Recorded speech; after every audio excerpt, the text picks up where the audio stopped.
नमस्कार, मैं आमिना और आप देख रहे हैं न्यूज टाइम मीडिया। भारतीय रिजर्व बैंक ने 2000 रुपए के नोटों को सिस्टम से वापस लेने का फैसला किया, यानी अब केंद्रीय बैंक इन्हें और नहीं छापेगा। उसका कहना है कि जिस मकसद से इन्हें छापना शुरू किया गया था वो पूरा हो गया। इसके बाद से लोगों के मन में कई तरह के सवाल उठने लगे। विपक्ष लगातार सरकार को घेरने में लगा हुआ है।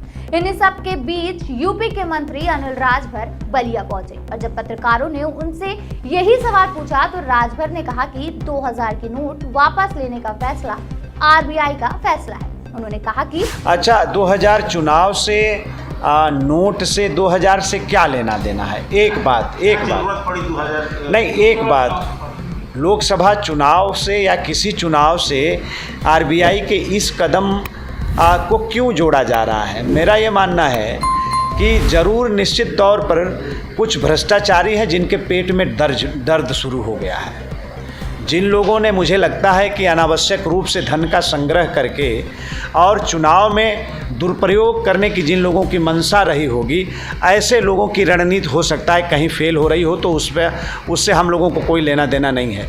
आरबीआई ने जो फैसला किया है वो स्वागत योग्य फैसले हैं। वहीं दूसरी तरफ जब मीडिया ने स्वामी प्रसाद मौर्य के बयान राम राज्य एक धोखा है, इस पर अनिल राजभर से सवाल किया तो यूपी सरकार के मंत्री ने कहा कि देखिए, स्वामी प्रसाद मौर्य जी से मैं कहना चाहता हूं कि समाजवादी पार्टी को वो समझें। समाजवादी पार्टी के राष्ट्रीय अध्यक्ष जो उनके कंधे पर बंदूक रख के गोली चलाने का काम कर रहे हैं, ये पूरी तरीके से प्रायोजित बयान समाजवादी पार्टी स्वामी प्रसाद मौर्य जी को आगे करके कर रही है। समाज को जाति और धर्म के आधार पर बांटने के तरफ कदम बढ़ा रही है समाजवादी पार्टी। ये कहीं से वाजिब नहीं है।